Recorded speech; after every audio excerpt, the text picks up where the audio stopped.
right, we're live and on the air. Let a few people more join in. Where are you coming in from? I'm so glad you asked. I am leaving Middletown, Pennsylvania on the local bus to Harrisburg.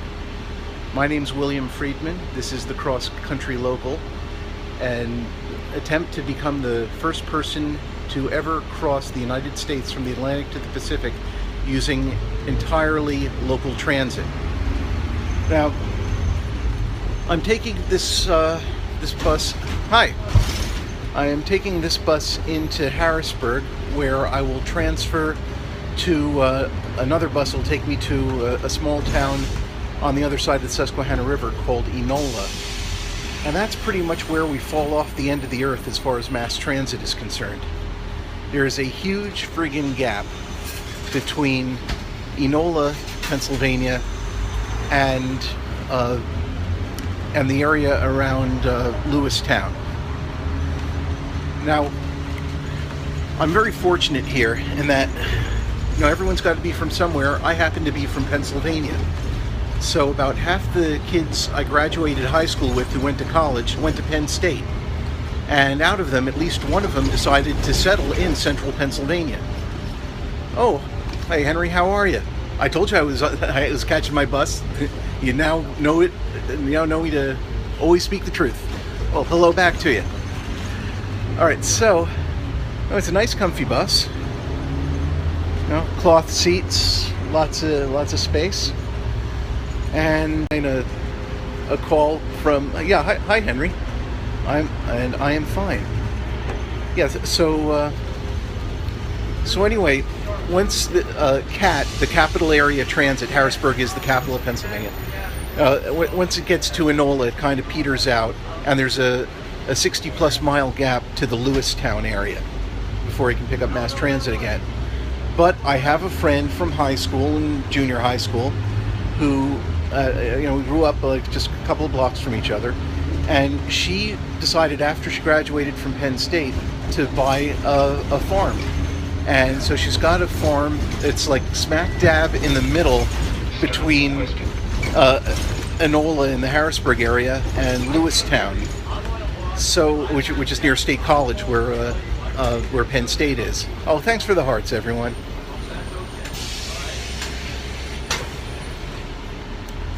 So anyway, she's putting me up for the night, and in return for a lift from the Harrisburg area to the Lewistown area, specifically a little wide spot in the road called Milroy. So in exchange for overnight accommodations and the lift from my one bus stop to my next van pool site, gonna buy her dinner, and I'm going to make a presentation to her and her friends. I've did up this PowerPoint about the Cross Country Local, and when you have an invited speaker, it's kind of obligatory to pick him up at his bus stop and drop him off where he's going next. So I don't feel like it's too much of a cheat. It's as much a cheat as phone a friend on Who Wants to Be a Millionaire. Who wants to get from one ocean to the other on mass transit? You do need to phone a friend, or you're going to have to call in a couple of lifelines. This is one of my lifelines. Now after this, I'm clear through the end of Pennsylvania. Oh, thanks so much. I would appreciate it if you followed me here on Scope. Yes, please. Yeah, thank you for inviting followers. I really appreciate it. Yeah, please invite people to follow this Periscope channel. And if you can also follow me on Twitter and Instagram as hashtag XCLocal. That's X-Ray Charlie Local, and it stands for Cross Country Local. And there's also a Cross Country Local page on Facebook, and a thank you for inviting followers too, Justin. There's also a Cross Country Local page on Facebook, and a Cross Country Local crowdfunding campaign on GoFundMe.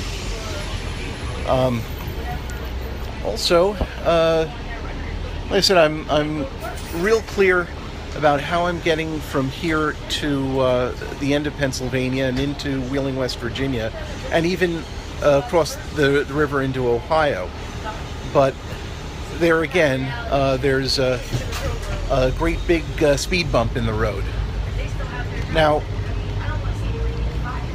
most counties, what makes this possible is that most counties have got a dial-a-ride system. Even if they don't have fixed bus routes, they have dial-a-ride, so that the elderly and the disabled and the visually impaired of the community can run their errands with dignity.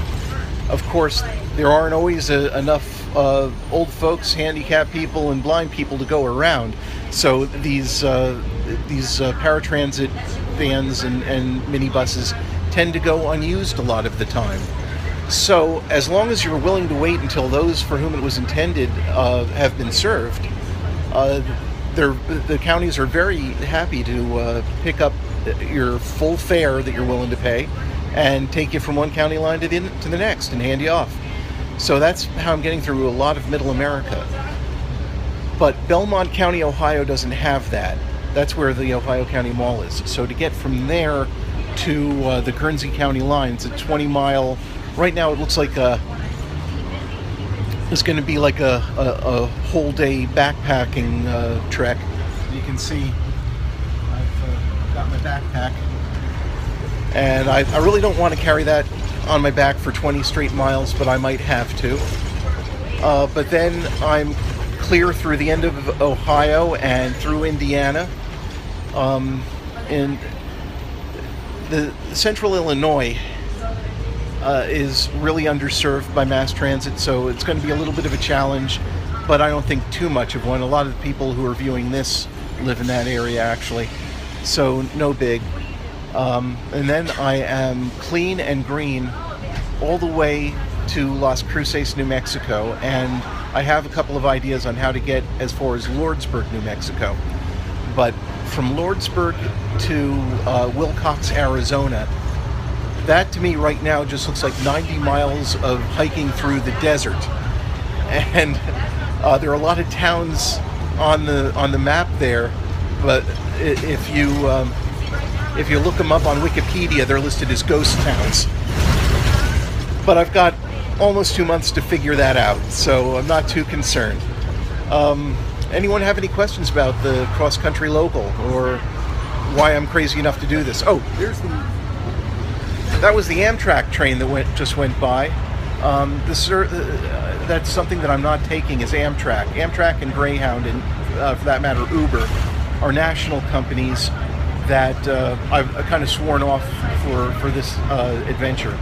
I was giving an interview to a journalist in Elizabethtown yesterday, and he asked me, well, why couldn't I take Amtrak from Elizabethtown into Harrisburg? Because a lot of people do that. It's just part of their daily commute, so it would be consistent with my trying to mimic a daily commute. And I said, I haven't ruled it out. It's just it hasn't become necessary yet. I'm willing to bend on that if it comes to it. And I believe there is an Amtrak or Greyhound option across the desert there, and I might have to take it.